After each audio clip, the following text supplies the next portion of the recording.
नमस्कार, पॉजिटिव स्वर में आप सभी का स्वागत है। सबसे पहले जान लेते हैं आज की हेडलाइंस।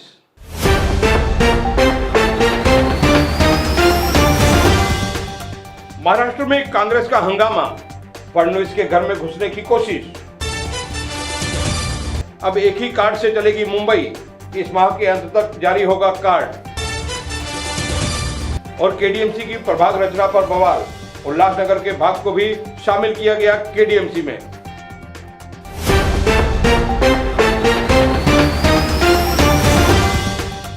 और अब खबरें विस्तार से। आज मुंबई में नेताओं का हाई वोल्टेज ड्रामा देखने को मिला। प्रधानमंत्री नरेंद्र मोदी के संसद में दिए गए बयान का कांग्रेस पूरे राज्य में विरोध कर रही है।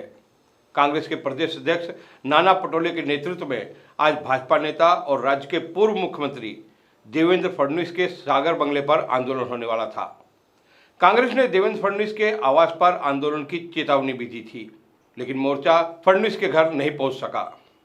इस बीच कांग्रेस का आंदोलन शुरू होने से पहले कांग्रेस प्रवक्ता अतुल लोंढे अकेले सागर निवास पहुंचे थे।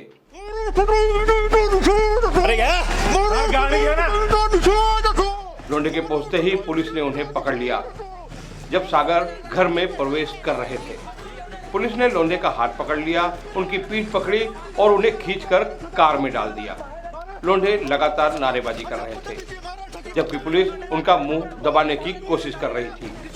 लोंढे का कहना था कि महाराष्ट्र को देशद्रोही भाजपा के खिलाफ विरोध प्रदर्शन करना चाहिए।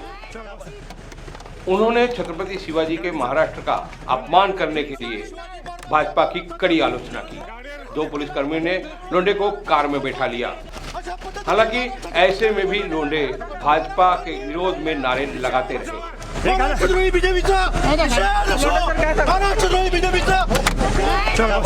कांग्रेस और भाजपा कार्यकर्ताओं के बीच जमकर हाथापाई होते होते बची। आंदोलन के कारण ईस्टर्न वेस्टर्न हाईवे पर काफी देर तक ट्रैफिक जाम रहा, जिससे मुंबईकर भी आज परेशान रहे। और अब बढ़ते हैं अगली खबर की ओर।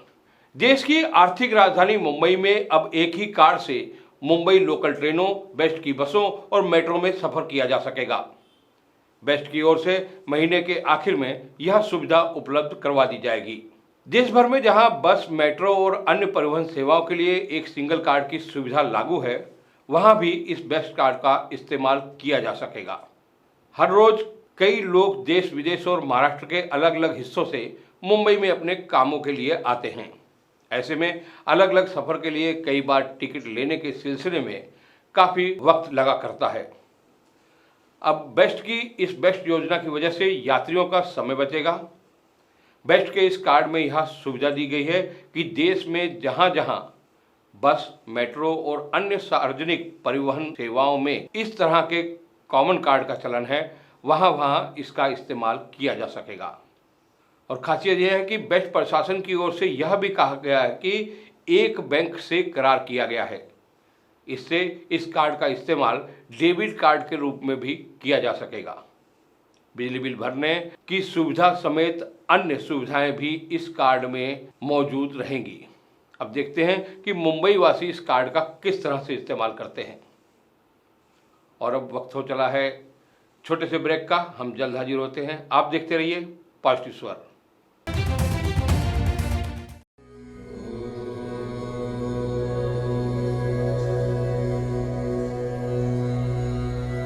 भारतीय संस्कृति का अपना अलग अंदाज है। इसी अलग अंदाज का दूजा नाम है योग। योग, जिसे हम योगा भी कहते हैं, शरीर की तंदुरुस्ती का घरेलू साधन है योग। हर तरह की बीमारियों को दूर रखता है योग। तो आइए हम आप भी अपनाएं योग, सीखें योग।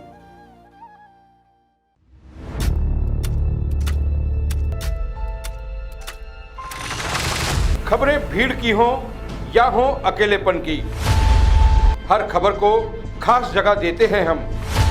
राजनीति से लेकर मनोरंजन तक और मनोरंजन से लेकर अपराध जगत तक हर जगह पहुंचेंगे हम। आप देखते रहिए पॉजिटिव स्वर। ब्रेक के बाद एक बार फिर से आप सभी का स्वागत है। और अब खबर शिव जयंती से। महाराष्ट्र के मुख्यमंत्री उद्धव ठाकरे ने शिव जयंती को लेकर कुछ दिशा निर्देश जारी किए हैं। आने वाले शनिवार यानी 19 फरवरी को छत्रपति शिवाजी महाराज का जन्मदिन है। इस संबंध में गृह राज्य मंत्री शंभूराज देसाई ने मुख्यमंत्री को शिवज्योत और जन्मोत्सव समारोह में विशेष रूप से उपस्थिति की अनुमति देने का प्रस्ताव पेश किया था।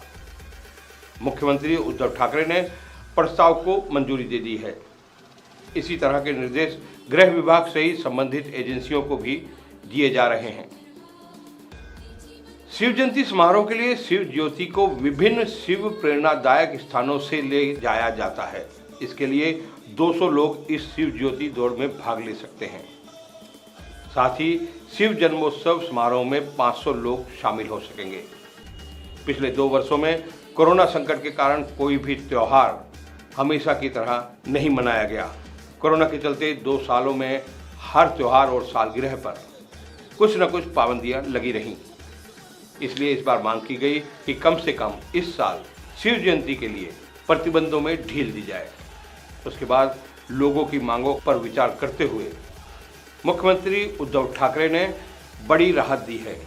इसलिए इस साल की शिव जयंती बड़े धूमधाम से मनाई जाएगी। इस नए नियमों के बाद शिव भक्तों में खुशी का माहौल है।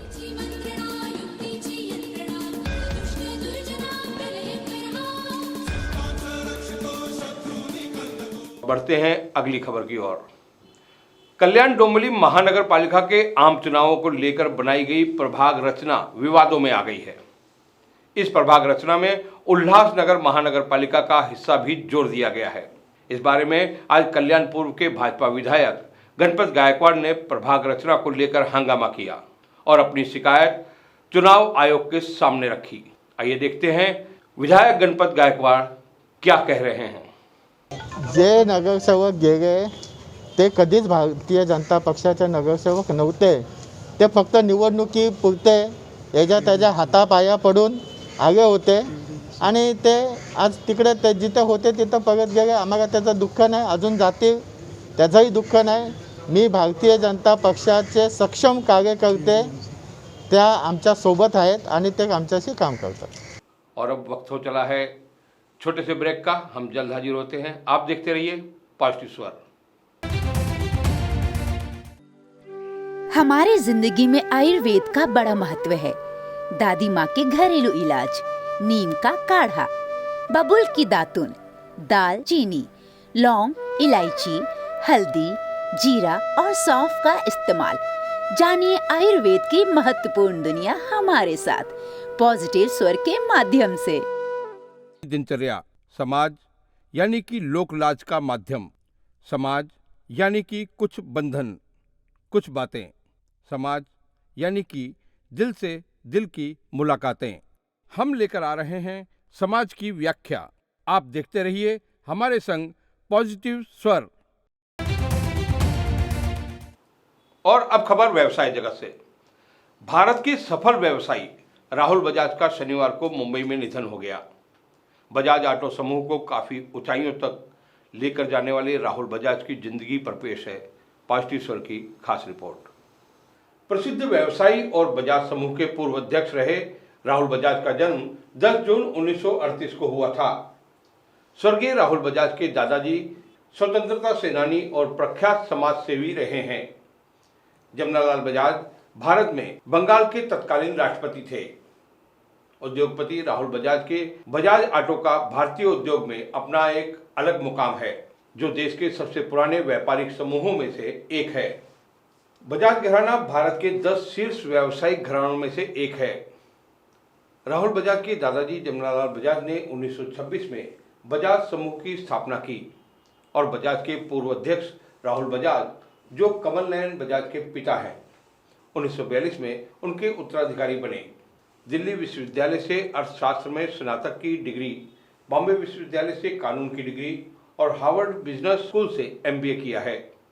1972 में बजाज के दादा दादी की मृत्यु के पश्चात राहुल बजाज को बजाज ऑटो का CEO नियुक्त किया गया। MBA पूरा करने के बाद वह बजाज ऑटो समूह के मुख्य कार्यकारी अधिकारी बने। Bajaj allied automotive and industrial development council के चेयरमैन भी थे। उन्होंने बजाज समूह की कंपनियों की अध्यक्षता भी की और कई कंपनियों के निदेशक मंडल के अध्यक्ष के रूप में भी काम किया। बजाज 1986 से 1989 तक इंडियन एयरलाइंस के अध्यक्ष भी रहे। बजाज ऑटो के सीईओ के रूप में राहुल बजाज की सफलता के अलावा वह भारतीय उद्योग परिसंघ के अध्यक्ष के रूप में 2 साल कार्यकाल पूरा करने वाले पहले वरिष्ठ कार्यकारी बन गए, जो 5000 से अधिक का प्रतिनिधित्व करता है। राहुल बजाज के दादा को महात्मा गांधी जी ने 5वें बेटे के रूप में देखना शुरू किया हुआ था। उनका बचपन वर्धा में ही बीता। राहुल बजाज ने तब ऑटोमोबाइल एसोसिएशन के अध्यक्ष और भारतीय उद्योग परिसंघ के अध्यक्ष के रूप में अपने कार्यकाल की समीक्षा की और भारतीय कंपनी अधिनियम 2013, कारपोरेट सामाजिक उत्तरदायित्व, परोपकार और बजाज ऑटो के चैरिटेबल फाउंडेशन में अंतर्दृष्टि प्राप्त की। राहुल बजाज ने परिवार प्रबंधन, पेशेवर प्रबंधन और प्रदर्शन के आधार पर टीम का नेतृत्व करने के लिए सबसे सक्षम लोगों के चयन पर जोर दिया। भारतीय अरबपति व्यवसायी और बजाज समूह के पूर्व अध्यक्ष राहुल बजाज का 83 वर्ष की आयु में शनिवार 12 फरवरी की दोपहर को मुंबई में निधन हो गया। पॉजिटिव स्वर उन्हें भावभीनी श्रद्धांजलि अर्पित करता है। और अब खबर खेल जगत से। आईपीएल 2022 मेगा ऑक्शन पूरा हो चुका है। बेंगलुरु में 2 दिन तक चली नीलामी में 204 खिलाड़ियों की बोली लगी। वहीं करीबन 551 करोड़ रुपए खर्च हुए। ईशान किशन इस नीलामी के सबसे महंगे खिलाड़ी रहे। ईशान नीलामी के इतिहास के दूसरे सबसे बड़े महंगे भारतीय भी हैं। उन्हें मुंबई इंडियंस ने 15 करोड़ 25 लाख रुपए में खरीदा है। वहीं दीपक चहर दूसरे सबसे महंगे खिलाड़ी रहे। उन्हें चेन्नई सुपर किंग्स ने 14 करोड़ रुपए में खरीदा। लियाम लिविंगस्टोन सबसे महंगे विदेशी खिलाड़ी रहे। उन्हें पंजाब किंग्स ने 11 करोड़ 50 लाख रुपए में खरीदा। तो वहीं मास्टर ब्लास्टर सचिन तेंदुलकर के बेटे अर्जुन तेंदुलकर को 30 लाख रुपए में मुंबई इंडियंस ने खरीदा है। पिछले सीजन में भी उनको इसी टीम ने 20 लाख रुपए में खरीदा था। ऑक्शन के दूसरे दिन जब दोबारा पुराने खिलाड़ियों पर बोली लगी तो कई दिग्गज नहीं बिके। ऑस्ट्रेलिया को T20 वर्ल्ड कप जिताने वाले एरोन फिंच, इंग्लैंड के वनडे और T20 टीम के कप्तान ओवेन मॉर्गन को कोई खरीदार नहीं मिला और वो अनसोल्ड रहे। वहीं अन्य खिलाड़ियों की बात करें तो सुरेश रैना और चेतेश्वर पुजारा को भी कोई खरीदार नहीं मिला। 2 दिन तक चले इस ऑक्शन में अनकैप्ड प्लेयर्स पर भी जमकर पैसों की बारिश हुई। ऑलराउंडर शाहरुख खान को पंजाब किंग्स और राहुल तेवतिया को गुजरात टाइटंस ने 9-9 करोड़ रुपए में खरीदा। वहीं अंडर 19 के स्टार्स राजा बावा को पंजाब किंग्स ने 2 करोड़ रुपए और राजवर्धन हंगरगेकर को चेन्नई सुपर किंग्स ने 1.5 करोड़ रुपए में खरीदा। भारतीय अंडर 19 टीम के कप्तान यश धुल को दिल्ली कैपिटल्स ने 50 लाख रुपए में खरीदा। आपको बता दें कि इस वर्ष का आईपीएल सीजन 2 अप्रैल से शुरू होगा और पहला मैच चेन्नई के MA चिदम्बरम स्टेडियम में खेला जाएगा। तो वहीं आईपीएल का फाइनल मैच 3 जून को खेला जाएगा। तो ये थी खेल जगत की खबरें और अंत में मुख्य समाचार एक बार फिर।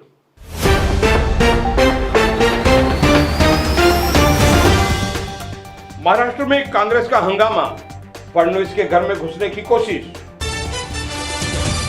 अब एक ही कार्ड से चलेगी मुंबई, इस माह के अंत तक जारी होगा कार्ड। और केडीएमसी की प्रभाग रचना पर बवाल, उल्लासनगर के भाग को भी शामिल किया गया केडीएमसी में।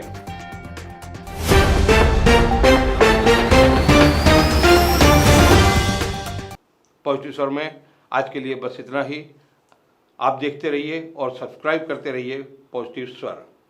धन्यवाद।